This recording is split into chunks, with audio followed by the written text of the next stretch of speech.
Hi and welcome to Luminise foundation. हमने जो prelims revision MCQ current affair series जो start की थी उसको आगे बढ़ाते हुए आज एक नेक्स्ट सेट ऑफ क्वेश्चंस को डिस्कस करते हैं। सो हमारा फर्स्ट क्वेश्चन जो है ये डील करता है Hindu minority and guardianship act HMGA 1956 से। इस क्वेश्चन के अकॉर्डिंग हमको ये दो स्टेटमेंट बताना है इस एक्ट के कंटेक्स्ट में कि वो सही है या गलत। द फर्स्ट स्टेटमेंट इज कि ये जो एक्ट है ये कोई भी पर्सन जो हिंदू, बुद्धिस्ट, जैन और सिख को बाय रिलीजन उन पे अप्लाई होता है। और सेकंड स्टेटमेंट इज कि इस एक्ट के अंदर में फादर जो होता है नेचुरल गार्डियन होता है legitimate Hindu minor boy and minor unmarried girl के लिए। सो हमको बताना है इनमें से कौन सा स्टेटमेंट इज करेक्ट। सो सबसे पहले इस एक्ट के बारे में देख लेते हैं। Hindu minority and guardianship act HMGA act 1956 इस पे अप्लाई होता है किसी कोई भी पर्सन जो हिंदू हो बाय रिलीजन, किसी भी फॉर्म में हिंदू किसी भी फॉर्म में हो, चाहे वो वीरशैव हो, चाहे वो लिंगायत हो, चाहे वो ब्रह्मो प्रार्थना समाज, आर्य समाज किसी का भी फॉलोअर हो, उन पे भी अप्लाई होता है। एंड उन पे भी अप्लाई होता है जो लीगली हिंदू कैटेगरी के अंदर आते हैं जैसे कि बुद्धिस्ट, जैन और सिख बाय रिलीजन। इस एक्ट के अंदर में फादर जो होते हैं, father is considered the natural guardian या first guardian for Hindu minor, for minor boy and unmarried minor girl. इनके फर्स्ट गार्डियन कंसिडर किए जाते हैं। एंड वुमेन जो होती है that is mother is considered the second guardian after father. So इस पे एक लास्ट ईयर ये इशू न्यूज में था बिकॉज दिस वाज कंसिडर्ड, एक पार्लियामेंट्री पैनल है उसने एक रिपोर्ट सबमिट की थी जिसने ये जो प्रैक्टिस है जिसमें फादर को फर्स्ट गार्डियन कंसिडर किया जाता है, वुमेन को सेकंड, इस प्रैक्टिस को डिस्क्रिमिनेटरी बताया था और article 14 that is right to equality का वायलेशन बताया था, जिसके कारण ये इशू न्यूज में अभी चल रहा है। सो उस अकॉर्डिंग हमने जो डिटेल देखी उसके अकॉर्डिंग दोनों स्टेटमेंट सही होते हैं, इसलिए हमारा जो आंसर है that becomes both 1 and 2 are correct, that is C. इसके बाद आते हैं सेकंड क्वेश्चन पे। सेकंड क्वेश्चन आज की कैंटिलोन इफेक्ट जो है उसको कौन सी टर्म इनमें से कौन सा स्टेटमेंट सही तरीके से डिफाइन करता है। सो पहला स्टेटमेंट सेज कि कैंटिलोन इफेक्ट की डेफिनेशन क्या है कि मनी सप्लाई में जो चेंज होती है इकोनॉमी में, changes in supply of money in economy different goods की प्राइसेस को जो है डिफरेंट प्रपोर्शन में चेंज करता है। सेकंड स्टेटमेंट ये बोलता है कि Cantillon effect is defined as slow rate of recovery, economic recovery जिसमें अनएम्प्लॉयमेंट बना हुआ है कंसिस्टेंटली और इकोनॉमिक ग्रोथ जो है वो स्टेगनेंट है। द थर्ड स्टेटमेंट सेज कि it shows the relationship government spending और इकोनॉमिक परफॉर्मेंस के बीच में जो रिलेशन है कैंटिलोन इफेक्ट उसको बताता है। या फिर फोर्थ स्टेटमेंट या फोर्थ ऑप्शन है कि prices of all goods and services will be affected in proportion to changes in the supply of money in an economy। मतलब एक इकोनॉमी में जितनी money supply, total money supply change हुई है उतनी ही प्राइसेस चेंज होगी सारे गुड्स और सर्विसेज की। तो हमको बताना है इनमें से कौन सा ऑप्शन इज करेक्ट। तो कैंटिलोन इफेक्ट के बारे में देख लेते हैं। कैंटिलोन इफेक्ट ये बताता है कि कैसे मनी सप्लाई या supply of money in economy जब चेंज होती है तो वो प्राइसेस ऑफ डिफरेंट गुड्स को डिफरेंट प्रपोर्शन में चेंज करती है। कैंटिलोन इफेक्ट ये बोलता है कि जब इकोनॉमी में सप्लाई मनी सप्लाई चेंज होती है तो वो अलग अलग गुड्स की जो प्राइसेस हैं उनको अलग अलग प्रपोर्शन में अफेक्ट करती है। किसी गुड्स की कुछ गुड्स की प्राइसेस ज़्यादा बढ़ती है या कम होती है, कुछ गुड्स की प्राइसेस जो है वो ज़्यादा कम होती है या कम होती है। सो ये हमको ये बताता है कि अलग अलग गुड्स की प्राइसेस अलग अलग प्रपोर्शन में अफेक्ट होती है by change in supply of money.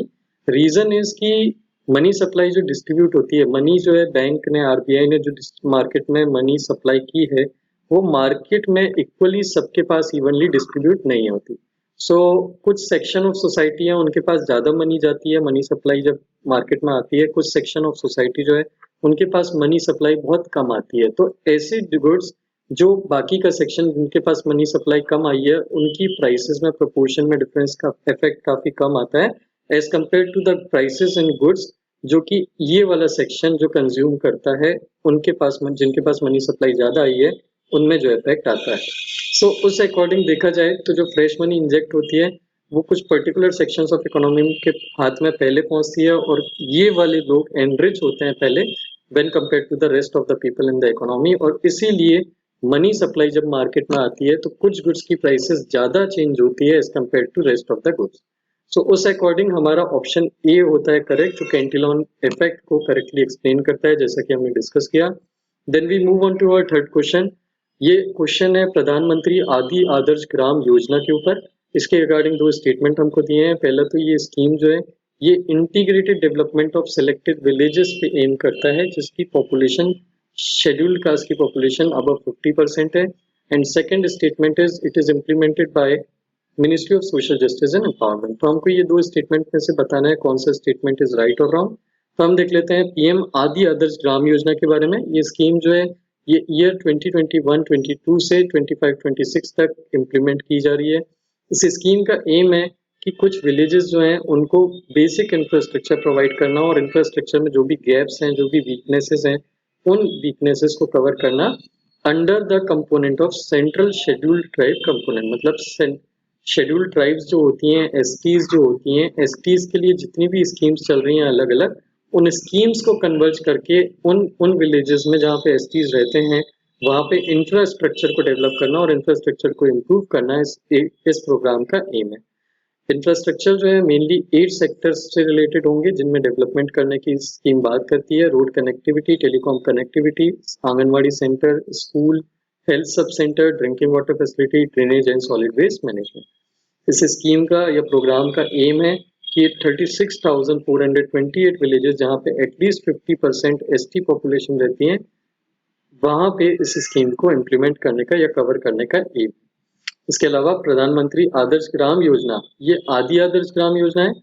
जो स्कीम क्वेश्चन में हमको स्टेटमेंट दिया है that was related to schedule caste, तो ऐसी विलेजेस जहाँ पे शेड्यूल कास्ट की पॉपुलेशन 50% से ज्यादा है उनके लिए एक अलग प्रोग्राम चल रहा है that is PM Adarsh Gram Yojana and that is not related to this.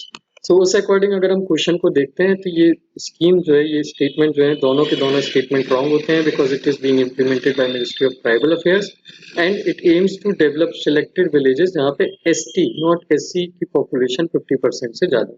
तो इसके अकॉर्डिंग हमारा option C becomes correct, that is both 1 and 2 are right. Then we move on to our next question. The next question is related to IMEI number, International Mobile Equipment Identity Number. इसके regarding हमको 3 statement दिए हुए हैं। पहला statement is कि ये 15 digit unique number है जो किसी डिवाइस को आइडेंटिफाई करने के लिए यूज किया जाता है यूजिंग हमारा मोबाइल नेटवर्क, मोबाइल में जो कंपनी का जो सिम का नेटवर्क है उसको यूज करके। दूसरा स्टेटमेंट इज कि अगर किसी सिम फोन में, किसी फोन में कोई डुअल सिम फोन है अगर कोई, तो उस डुअल सिम फोन में 2 IMEI नंबर होंगे, एक हर एक स्लॉट के लिए, एक स्लॉट के लिए एक IMEI नंबर होगा। द थर्ड स्टेटमेंट इज इस IMEI नंबर का यूज करके कैरियर जो है सेल्यूलर नेटवर्क का डिवाइस, किसी भी डिवाइस को सेल्यूलर नेटवर्क या मोबाइल नेटवर्क डिनाई कर सकते हैं इवन अगर किसी ने नया सिम कार्ड लिया है तो भी। सो हमको बताना है कौन कौन से स्टेटमेंट आर करेक्ट। सो हम देख लेते हैं IMEI नंबर के बारे में। IMEI number unique 15 digit number है जो किसी भी डिवाइस को आइडेंटिफाई करने के लिए यूज किया जाता है किसी मोबाइल नेटवर्क पे। लेट अस से I am using iPhone and इस आईफोन में I am using the SIM of Airtel. तो एयरटेल की जो कंपनी है वो मेरे सिम स्लॉट में अपनी सिम का यूज करके, अपना मोबाइल नेटवर्क का यूज करके, मेरी सिम का मोबाइल नेटवर्क यूज करके ये चीज आइडेंटिफाई कर सकती है कि मैं कौन सा डिवाइस यूज कर रहा हूँ, that is in this case iPhone. कोई पर्सन अगर इंटरनेट का यूज करता है या कॉल प्लेस करता है मोबाइल नेटवर्क का यूज करके, तो ये नंबर यूज किया जा सकता है टू वेरीफाई, IMEI नंबर का यूज किया जा सकता है to verify the identity of that device. Dual SIM phone में 2 IMEI नंबर होते हैं, 1 for each slot. And IMEI number जो है ये नेटवर्क प्रोवाइडर्स को हेल्प करते हैं to track down a device in case अगर उसकी चोरी हो गई है या वो लॉस हो गया है। तो अगर किसी ने किसी का फोन, किसी की डिवाइस चोरी कर दी है और अगर वो उससे इंटरनेट या फोन यूज करता है तो इमीडिएटली कंपनी को पता चल जाता है कि वो डिवाइस कहाँ पे है, उसकी लोकेशन ट्रैक हो जाती है। सो ये एक प्रैक्टिकल यूज है उसका। इसलिए ये इसलिए हो जाता है क्योंकि अगर कोई कैरियर डिवाइस को एक्सेस करने से मना कर देती है, डिवाइस को एक्सेस देना बंद कर देती है, तो वो डिवाइस को यूजलेस बना देता है और उस डिवाइस को यूज नहीं किया जा सकता। So this helps in basically preventing या catching up the theft of a mobile. So उस अकॉर्डिंग हमारे तीनों स्टेटमेंट करेक्ट होते हैं, इसलिए हमारा option D that is 1, 2 and 3, options 1, 2 and 3 are right. Statement 1, 2, 3 are right. Let's move on to our last question. हमारा last question जो है that is based on bioplastics. पहला स्टेटमेंट इज बायोप्लास्टिक्स जो है ये corn, sugar, vegetable oil and other renewable materials को use करके बनाए जाते हैं। दूसरा statement is polylactic acid which is a type of bioplastic.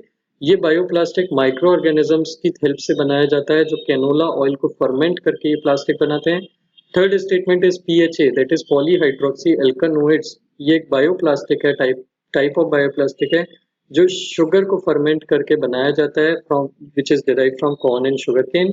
And the fourth statement given is कि जो स्टिचेस, बाउंड को ट्रीट करने के लिए जो स्टिचेस लगाए जाते हैं किसी भी वुंड को, उसको उसके जो स्टिचेस होते हैं वो बायोप्लास्टिक थ्रेड से बनते हैं जो हार्मलेसली डिसॉल्व हो जाते हैं बॉडी में। तो हमको बताना है कौन कौन से स्टेटमेंट राइट हैं। तो हम देख लेते हैं बायोप्लास्टिक्स के बारे में। बायोप्लास्टिक्स क्या है? ये प्लास्टिक मटेरियल होते हैं जो रिन्यूएबल बायोमास सोर्सेज से बनते हैं, जैसे कि vegetable fat, oil, corn starch, straw, wood chips, sawdust, recycle food waste etcetera. Bioplastic जो होते हैं कई टाइप के होते हैं। ये इनमें से तीन जो मोस्ट इंपॉर्टेंट कॉमनली यूज होते हैं, that is polylactic acid PLA, polyhydroxy alkanoates PHA and thermoplastic starches. ये तीन मोस्ट कॉमनली यूज्ड बायोप्लास्टिक हैं। पॉलीलैक्टिक एसिड PLA जो होता है ये फर्मेंटेड प्लांट स्टार्च है। कुछ प्लांट से जैसे कि corn, cassava, sugar cane, sugar beet, इनसे जो स्टार्च मिलता है उनको उनको फर्मेंटेशन करके बनवाया जाता है। पॉलीहाइड्रोक्सी एल्कानोइड्स या PHA जो है ये बेसिकली बैक्टीरिया से एक्सट्रैक्ट किए जाते हैं। बैक्टीरिया जब फर्मेंटेशन करते हैं शुगर या लिपिड का तो वो बनाते हैं PHA, polyhydroxy alkanoate, which is a type of bioplastic. And the third is thermoplastic starches, TPS, जो प्लांट मटेरियल से जो स्टार्चेस मिलते हैं उनको वाटर के साथ हीट करके बनाया जाता है। So these are three common types of bioplastics. PHA जो होता है ये मैन्युफैक्चर किया जाता है माइक्रो ऑर्गेनिज्म की हेल्प से जो कैनोला ऑयल को फर्मेंट करते हैं। PLA जो होता है पॉलीलैक्टिक एसिड या पॉलीलैक्टाइड जो होता है ये पॉलीएस्टर होता है जो रिन्यूएबल बायोमास होता है, जैसे कि कॉर्न, कसावा, शुगरकेन, जैसे कि मैंने आपको बताया इनको फर्मेंटेशन करके बनवाया जाता है। सो PLA is derived from renewable biomass and PHA is derived from micro organism जो फर्मेंटेशन करते हैं कैनोला ऑयल का। इसके बाद बायोप्लास्टिक्स जो होते हैं इनकी बहुत सारी मेडिकल एप्लीकेशन है। The most important medical application is कई बार स्टिचेस बनाए जाते हैं जो बायोप्लास्टिक थ्रेड के होते हैं, बायोप्लास्टिक थ्रेड के जो आपको टाँके लगाए जाते हैं बायोप्लास्टिक थ्रेड के स्टिचेस, ये कुछ दिनों बाद अपने आप डिसॉल्व हो जाते हैं और बॉडी को कोई भी किसी भी टाइप का आर्टिफिशियल जो प्रोडक्ट्स होते हैं उनसे होने वाले हार्म से आपको बचाते हैं बाय डिसॉल्विंग हार्मलेसली। सो उस अकॉर्डिंग हमारा सेकंड और थर्ड स्टेटमेंट हो जाते हैं रॉन्ग, क्योंकि PLA is derive from fermentation by sugar, fermentation of sugar, and PHA is derive from fermentation by micro organism of canola oil. तो उस अकॉर्डिंग ये रिवर्स में लिखे हुए हैं, तो option 2 and 3 becomes wrong, option 1 and 4 becomes right. So इसके according हमारा right answer becomes A, that is 1 and 4 only. So this completes our 5 question of the day. I hope you were able to learn something new which could be useful for your prelims examination. If you like the video, please do share it with your friends and subscribe to the channel if you haven't yet. Thank you very much for watching the video.